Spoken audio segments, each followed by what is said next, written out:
PNG থেকে নেমেছি। তো আমরা এখন যাব দার্জিলিং টিয়াতে। আপনি একটু আসেন, মানে দার্জিলিং টিয়াতে যাব, আপনারা আসেন। ওখানে সবাই ভিডিও করছে।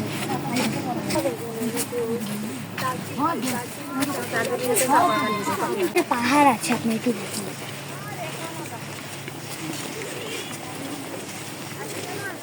এটা পাহাড় না, পাহাড়ে উঠে আমরা অনেক টায়ার্ড হয়ে গিয়েছি।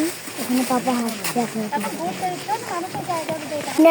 আপনারা আসার সময় নিশ্চয়ই পানি নিয়ে আসবেন, অনেক পানি পিপাসা লাগবে। একটু এখানে কি পিক করা যাবে? দার্জিলিং টিলাতে চলে এসেছি।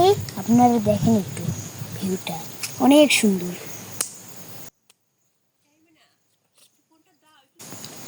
আমরা এখন অনেক টায়ার্ড হয়ে গিয়েছি, আমরা এখন একটু রেস্ট নিচ্ছি। ছোট না হতো না। সুন্দর এসেছে।